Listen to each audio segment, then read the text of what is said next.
आज पुणे महापालिकेची सर्वसाधारण सभा होती। मात्र इतर सर्वसाधारण सभेपेक्षा आजची सभा जी आहे ती अधिक लक्षवेधक ठरली अशी म्हणण्याची दोन कारणे आहेत आणि तसे दोन घटना जी आहेत त्या आजच्या सर्वसाधारण सभेत घडल्याचं आपल्याला पाहायला मिळालं।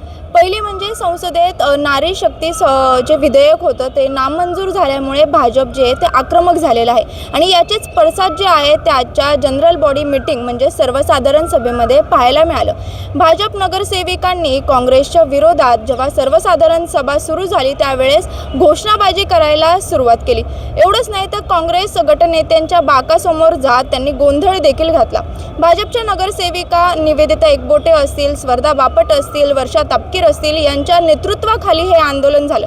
तर दुसरीकडे काँग्रेसनेही गप्प न बसता भाजप विरोधात जे आहे ती घोषणाबाजी करायला सुरुवात केली। त्याच्यामुळे सर्वसाधारण सभा सुरू होताच प्रचंड गोंधळाचं वातावरण जे आहे ते सर्वसाधारण सभेत किंवा सभागृहात जे आहे ते झाल्याचं आपल्याला पाहायला मिळालं।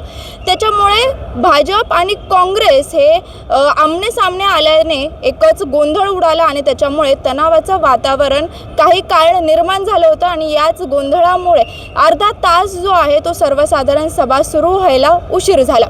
तशीच दुसरी महत्त्वाची घटना आज घडली ती म्हणजे आयुष कोमकर हत्या प्रकरणात ज्यांच्यावरती आरोप आहेत त्या लक्ष्मी आंदेकर आणि सोनाली आंदेकर या देखील या सर्वसाधारण सभेला उपस्थित होत्या। विशेष म्हणजे त्यांनी तुरुंगातूनच महापालिकेची निवडणूक लढवली होती आणि मोठ्या मताधिक्याने ते निवडून आलेले होते। राष्ट्रवादी काँग्रेसचे या दोन्हीही नगरसेविका आहेत, मात्र निवडून आल्यापासून ते एकदाही सर्वसाधारण सभेला उपस्थित नव्हत्या। आज त्या उपस्थित राहिल्या, कोर्टाकडून त्यांना परवानगी मिळाल्यानंतरनं त्या आज सर्वसाधारण सभेला त्या दोघींनीही उपस्थिती लावली। या दोन्ही घटनांमुळे पुण्याच्या राजकारणात जी आहे ती मोठी चर्चा निर्माण झालेली आहे आणि या दोन्ही घटनांमुळे इतर सर्वसाधारण सभेपेक्षा आजची सर्वसाधारण सभा जी आहे ती अधिक लक्षवेधक ठरली आणि ज्याची चर्चा आज संपूर्ण पुण्यात आहे। शिवानी लकडे, टाइम्स ऑफ महाराष्ट्र, पुणे।